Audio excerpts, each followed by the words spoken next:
বন্ধুরা আমার তো খুবই ভালো লাগছে, এর সঙ্গে মনে হচ্ছে আর কিছুই লাগবে না আমার। নমস্কার বন্ধুরা, রেখা কিচেনে আপনাদের সবাইকে অনেক অনেক ভালোবাসা। আজকে দেখুন সকাল সকালে চলে এসেছে, আজকে তো খুব ঠান্ডা পড়েছে, চারিদিকে কুয়াশায় কুয়াশা। এখন বাজে কটা বাজবে, 11:30 মতো বাজে। তো এই মাত্র রোদ উঠলো। তো আজকে একটি নতুন রেসিপি শেয়ার করছি আপনাদের সঙ্গে, একদম পারফেক্টভাবে একটাই রেসিপি শেয়ার করব। যেহেতু এটা ডিসেম্বর মাস, এখন তো পিকনিকের সময়, নানা রকম বিয়ে অনুষ্ঠান চলছে। তো বিয়ে অনুষ্ঠান বাড়িতে যেরকমভাবে ফ্রাইড রাইস তৈরি করা হয়, তো সেটাই আমি আজকে আমার রান্নাঘরে করে দেখাবো। পুরো ভিডিওটা দেখবেন, আমার সঙ্গে থাকবে। তো এই রেসিপিটা করার জন্য আমি একটা মাটির গ্লাস নিয়ে নিয়েছি। এই গ্লাস মেপে আজকে আমি চালটা নিয়ে নেব। এখানে আমি নিয়েছি বাসমতি রাইস। তো এই গ্লাসটা মেপে দেখি কতটা হয়। 2 গ্লাস, এই 3 গ্লাস। আমি এই 3 গ্লাস মাটির গ্লাসটা মেপে চাল নিয়ে নিয়েছি। এটা 500 চাল আমি নিয়েছি। তো মেপে নিলাম কেন, আমার সব কিছু দিতে সুবিধা হবে তার জন্য। তো এটা আমি খুব সুন্দর করে ধুয়ে নেব। ছোট্ট ছোট্ট করে কিন্তু ধোয়া যাবে না, নেড়ে চেড়ে ধুতে হবে। তো এই যে আমি চালটা ভিজিয়ে নিয়েছি, এটা আমি 1 ঘন্টা মতো ভিজিয়ে রাখবো। আর এদিকে সবজিগুলো কেটে নেব। এখানে আমি নিয়েছি একটা ক্যাপসিকাম, একটা গাজর আর 100 গ্রাম মতো বিনস, আর তার সঙ্গে নিয়েছি মটরশুঁটি। তো আজকে ফ্রাইড রাইসটা আমি করবো এই যে মাটির হাঁড়িতে। দেখুন একটা মাটির হাঁড়ি নিয়ে নিয়েছি আমি। তো এই হাঁড়িতেই করবো আজকে। তো এটা আমি উনুনে বসিয়ে দিচ্ছি। এর মধ্যে দিয়ে দেবো পরিমাপ বুঝে জল। উনুন ধরিয়ে নিয়েছি, হাঁড়িতে জলও দিয়ে দিয়েছি। এবার আমি দিয়ে দেবো তেজপাতা, মাঝখান থেকে ভেঙে নিয়েছি, আর গোটা গরম মশলা, দারচিনি, লবঙ্গ, এলাচ। জলে খুব সুন্দর জাল উঠে গেছে। এবার আমি দিয়ে দেবো ভিজিয়ে রাখা চাল।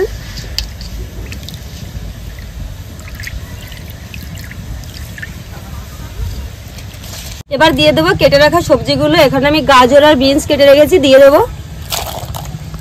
দিয়ে দেবো কেটে রাখা ক্যাপসিকাম আর মটরশুঁটি দিয়ে দেবো।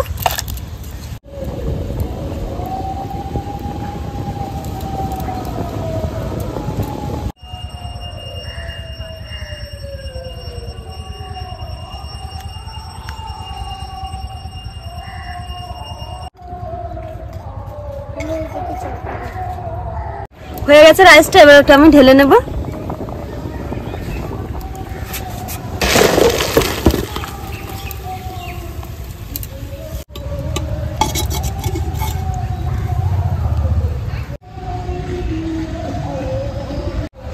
এই দেখুন বন্ধুরা, এখনই মনে হচ্ছে তৈরি হয়ে গেছে ফ্রাইড রাইসটা। তো আমি এখন কি করবো, এই যে এর মধ্যে তেজপাতাগুলো আছে আর যে গরম মশলাগুলো দিয়েছে ওগুলো বেছে নেব। আর একটুখানি কাজ আছে এটা, এই যে এগুলো বেছে নিচ্ছি আমি। এগুলো মুখে পড়লে ভালো লাগে না খেতে, তার জন্য আমি বেছে দিচ্ছি। এই দেখুন কিরকম ঝরঝরে হয়েছে একদম।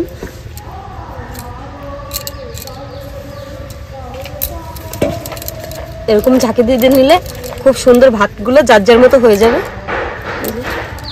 আজকে রাইসটা আমি খুব সহজ পদ্ধতিতে দেখাচ্ছি, নর্মাল ভাবে যে কোনো টাইমে যে কোনো অবস্থায় বানিয়ে নিতে পারবেন, তার জন্য। তো আমি এই যে একটা গামলা নিয়ে নিয়েছি, তো এটার মধ্যে আজকে ওটা রেডি করব। তো আমি গামলায় এই যে ঘি দিয়ে নেব প্রথমে। তো ঘিটা আমি পুরো গামলাটায় খুব ভালো করে লাগিয়ে নেব।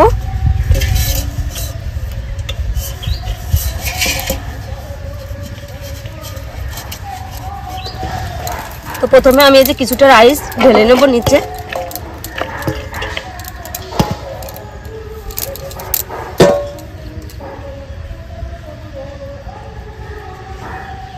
এবার এই যে দিয়ে দেবো কিছুটা যে গোলমরিচ গুঁড়ো,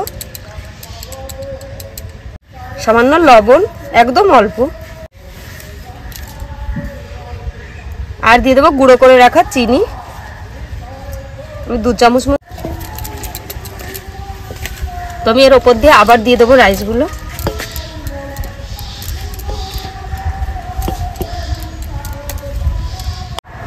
এর ওপর দিয়ে আমি আবারও দিয়ে দেবো গোলমরিচ গুঁড়ো, চিনির গুঁড়ো। আমি লবণ একবার যা দিয়েছি আর দেবো না, আমি আধা চামচ মতো লবণ। এর ওপর দিয়ে আমি আবারও দিয়ে দিচ্ছি একটু ঘি ছড়িয়ে, ফ্লেভারের জন্য খুব সুন্দর কিন্তু সেন্ট বেরোয়। যারা ঘিটা পছন্দ করেন আর যারা পছন্দ করেন না, পরে দেওয়ার দরকার নেই, আগে যেটুকু দিয়েছি এটা দিলেই হবে। তো এটা আবার আমি উনুনের উপরে বসিয়ে দেবো। এই যে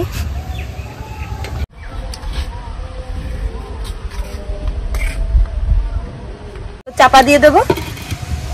এইভাবে আমি 15 মিনিট মতো রেখে দেবো উনুনের ওপরে, একদম বন্ধ আছে, তাহলে তৈরি হয়ে যাবে রাইসটা। তো বন্ধুরা 15 মিনিট হয়ে গেছে, এবার আমি খুলে দেখাচ্ছি। আমার রাইসটা একদম রেডি। এবার আমি যে নিচ থেকে তুলে দেখাচ্ছি। রাইসটা কিন্তু নিচ থেকেই তুলতে হয় সবসময়। ঝরঝরে হয়েছে। বন্ধুরা কমেন্ট করে জানাবেন রাইসটা কেমন হয়েছে দেখতে, নতুন পদ্ধতি।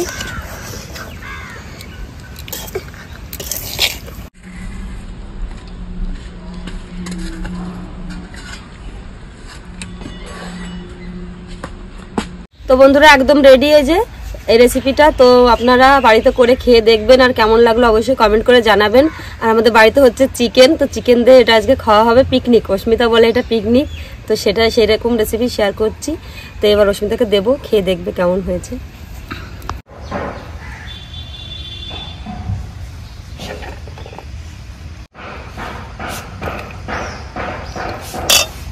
তো আমার অস্মিতা যে চলে এসছে, ওর জন্য রাইসটা রেডি। মামা তুমি খাও, তুমি খেয়ে চলে যাচ্ছে।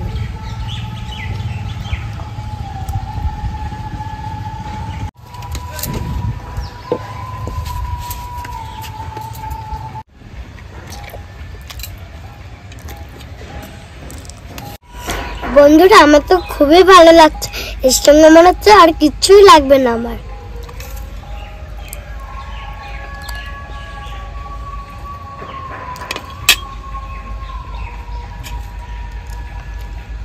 আমার তো খুব ভালো লাগছে, আমি তো খেতে থাকছি। তোমাদের দেখা হচ্ছে আবার নেক্সট ভিডিওতে। টাটা।